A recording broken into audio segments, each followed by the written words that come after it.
Well, although we're beginning a new series this evening, we're actually picking up right where we left off 2 weeks ago when we looked at the death of Abraham. And we read then in verse 11 that after Abraham's death, God blessed his son Isaac.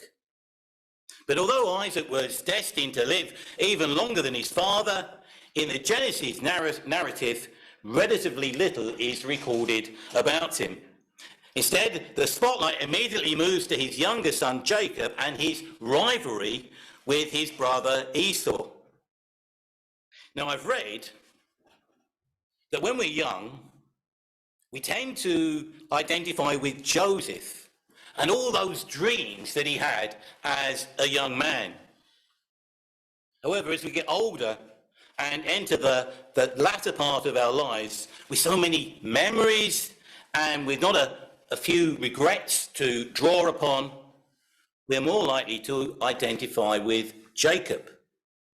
And this is how an aged Jacob responds to Pharaoh when he asks him how old he is. That's chapter 47, verse 9. And Jacob said to Pharaoh, "The years of my pilgrimage are 130.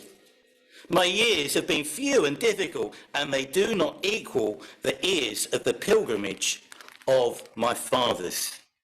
Now, by today's standards, Jacob had lived an amazingly long life, but it seemed to him that the time nonetheless had gone by at a turbocharged pace, and life had been hard, and it had been tinged with regrets and sadnesses.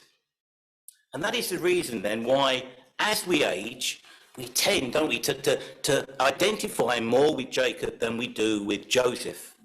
There are regrets about the past. There are things we wish that we'd done differently if we could somehow turn the clock back. Now, there are Old Testament characters we're instinctively drawn to, like Moses, Samuel, David, and Elijah, to name just a few.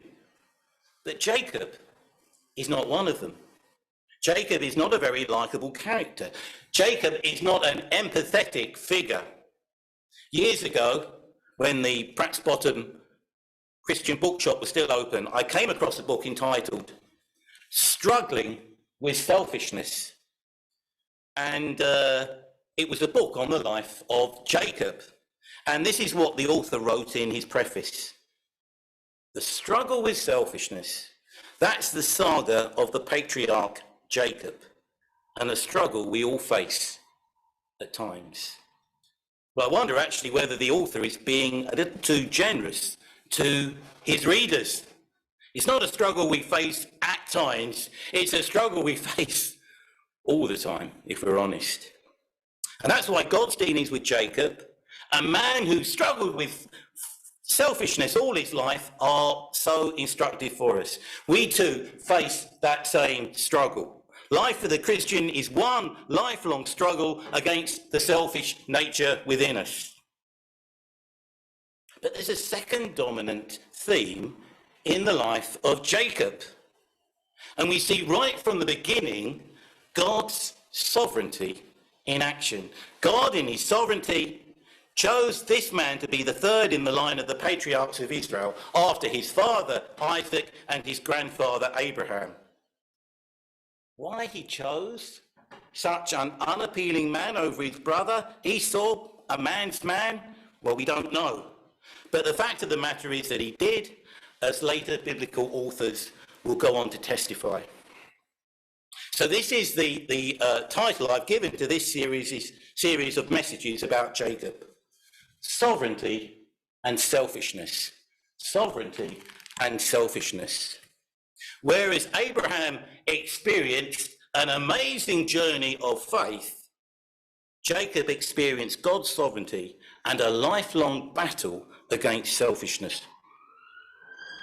I'd like us to look at the passage Ali read to us under 4 headings. Firstly, in verse 21, we see the man who prayed for his wife.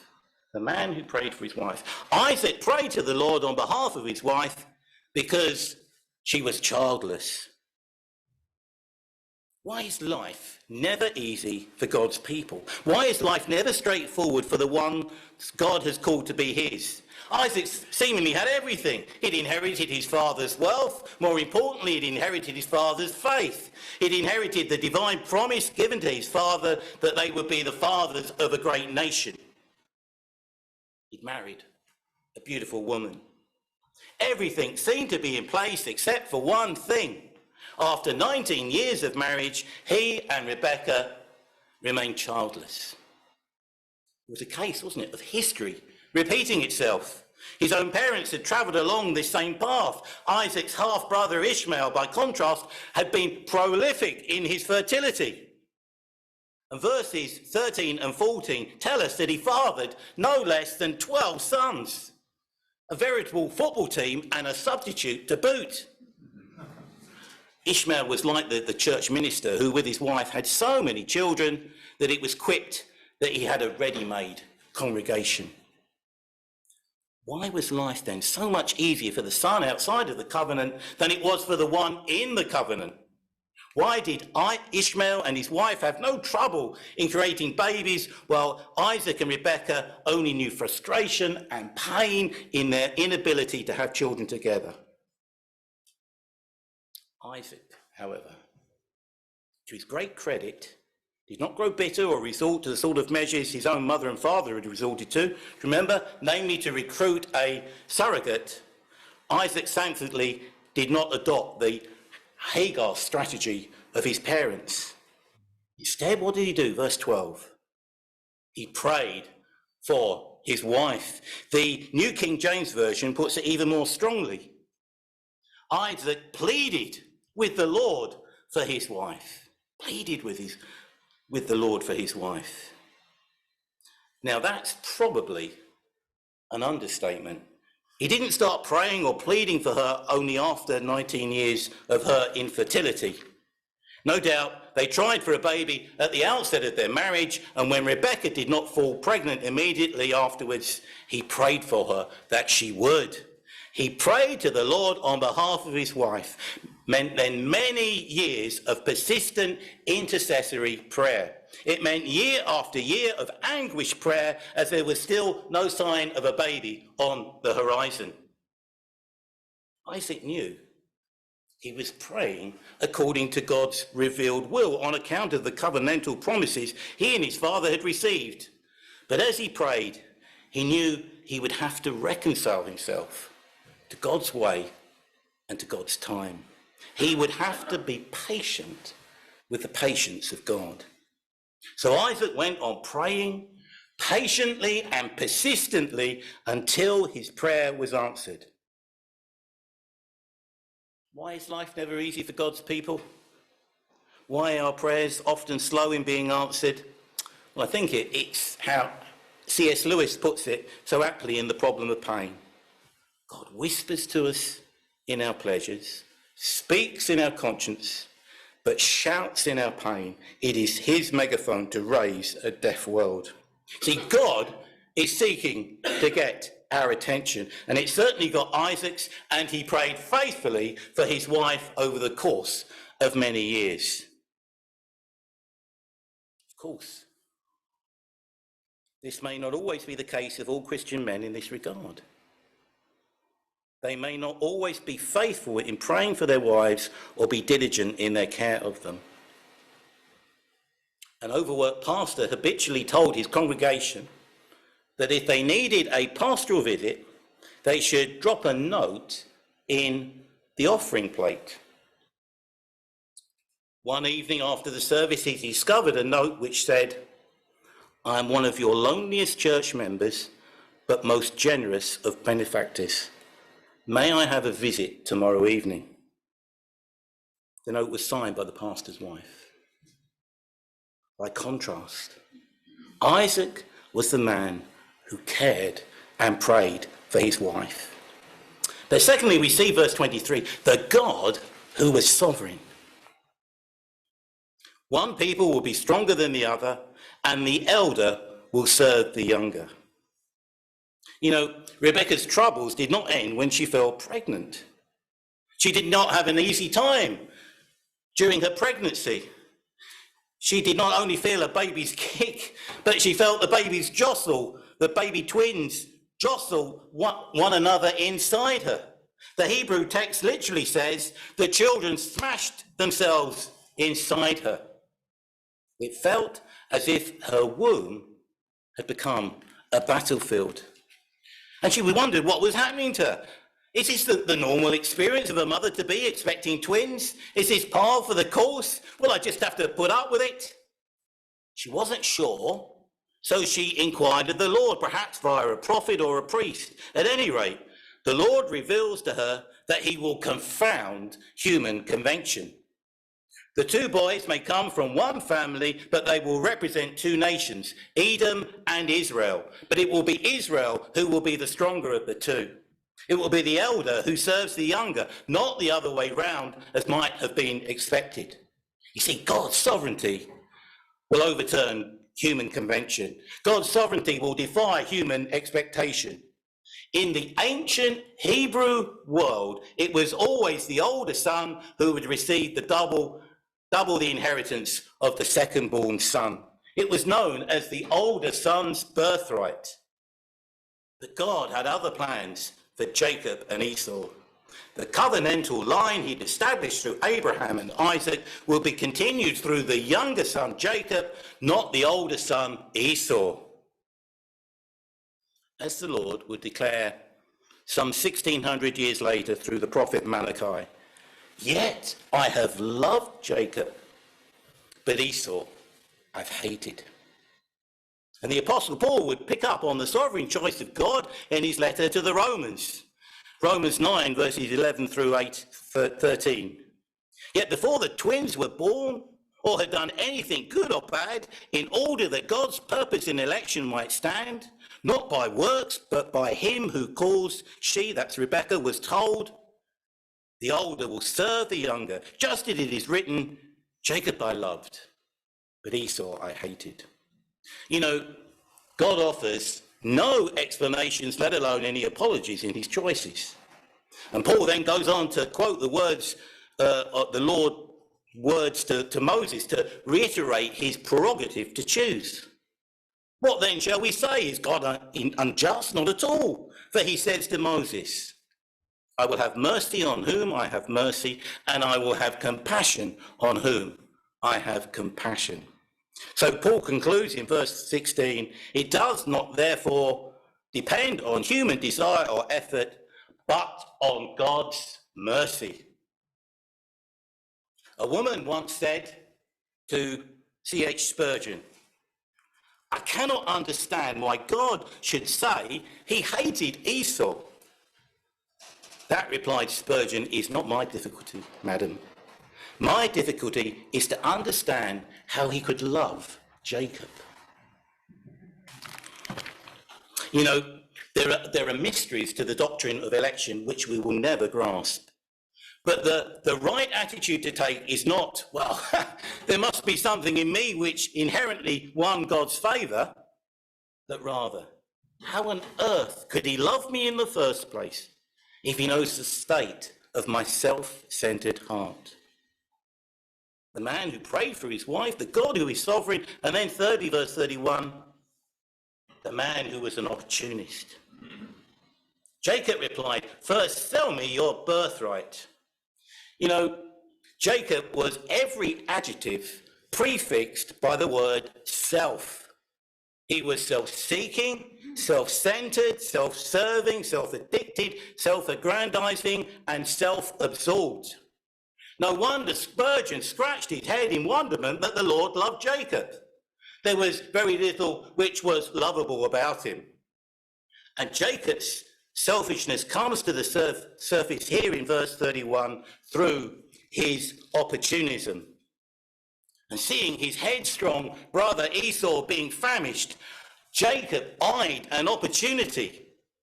He would allow the aroma of his delicious casserole to float in the direction of the nostrils of his hungry brother and let his brother's craving for the food and offer get the better of his judgment.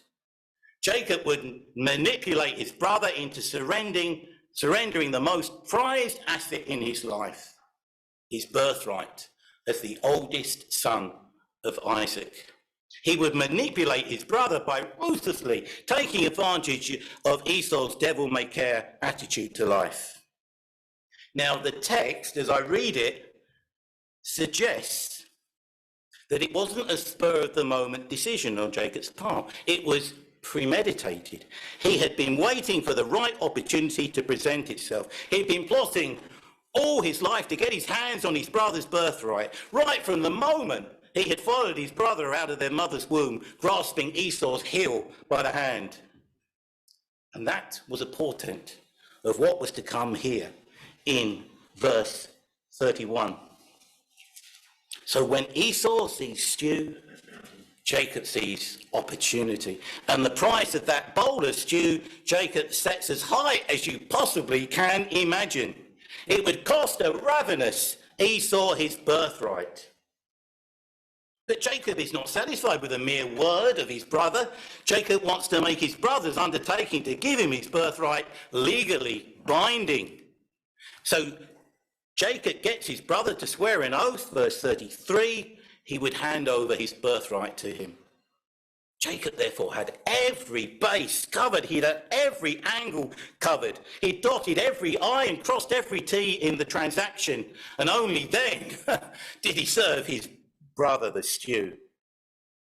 Jacob, the opportunist, he saw the path to self-advancement open up for him, and he grabbed it with both hands. He's the antithesis to the man of faith. He is the man who lived by his quick-wittedness. He is the man who trusted no one but himself to get for himself what he wanted. He schemed and he conspired and he manipulated. But in the words of Warren Wiersbe, true faith is living without scheming. True faith is not Machiavellian in nature. True faith is not conspiratorial. Man who prayed for his wife, the God who is sovereign, the man who was an opportunist, and finally we see in verse 34, the man who despised what he should have treasured. So Esau despised his birthright. We often hear, don't we, of unfortunate people who have been the victims of scams. Someone rings them on their mobile phone, purporting to be from the police, saying that the security of their bank account has been compromised and money has been fraudulently withdrawn from it. And they get duped into following some bogus instructions, and it is only at this point, after they've divulged some critical information, that money is actually stolen from their bank account. Are we right then to see Esau in this light? Was he a victim? Was he the victim of a scam? Was he a victim of his brother's conspiracy to steal his birthright? Was Esau a victim of his brother's ready ability to manipulate him? The Bible authors don't think so. They don't take this view. The narrator of Genesis lays the loss of Esau's birthright solely at his door. The narrator leaves us in no doubt that Esau was responsible for the loss of his double inheritance as the older son. So Esau despised his birthright. The author of the letter to Hebrews calls Esau godless, who for a single meal sold his inheritance rights as the older brother. So yes, Jacob was conniving, Jacob was calculating, but ultimately Esau only had himself to blame. Only he was responsible. He stepped recklessly into the snare which his brother had set for him.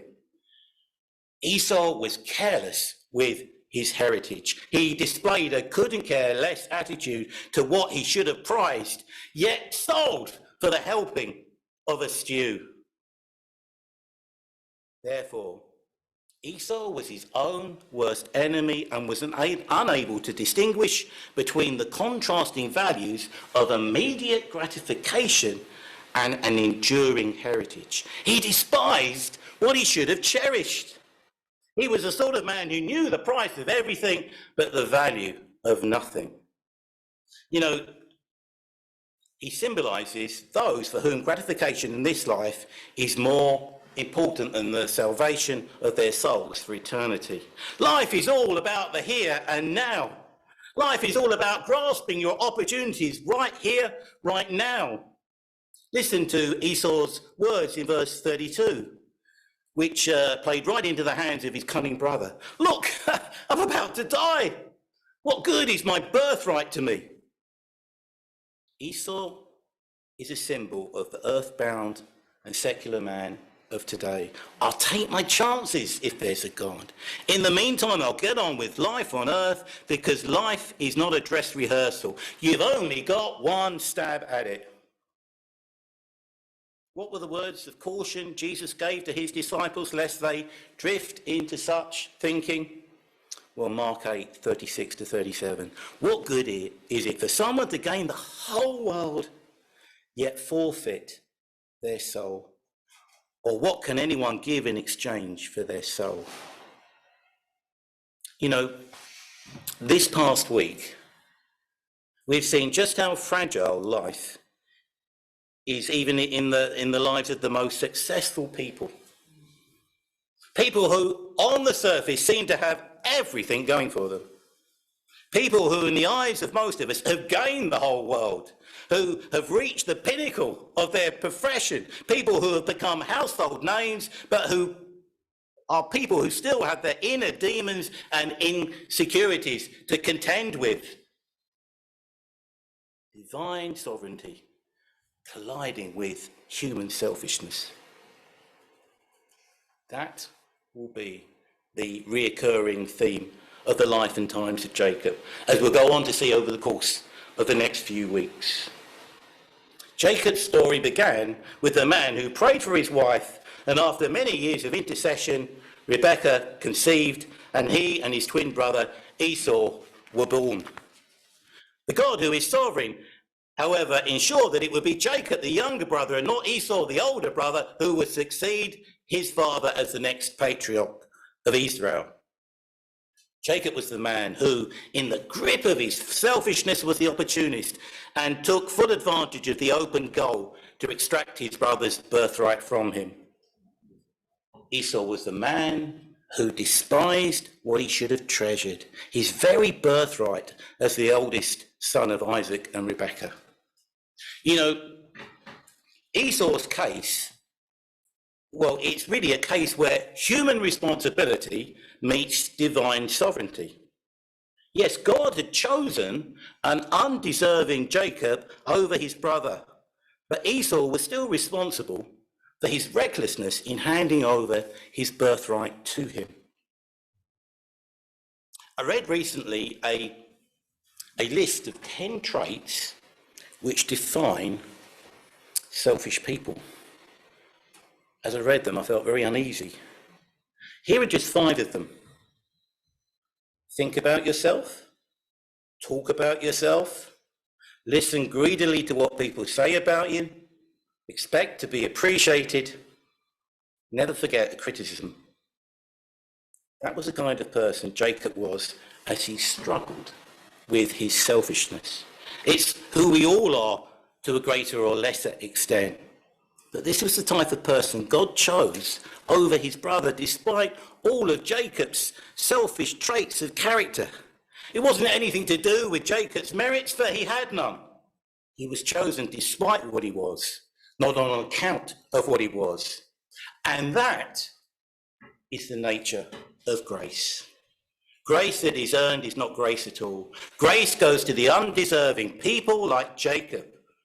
Grace goes to those struggling over a lifetime with their selfishness, just like Jacob did.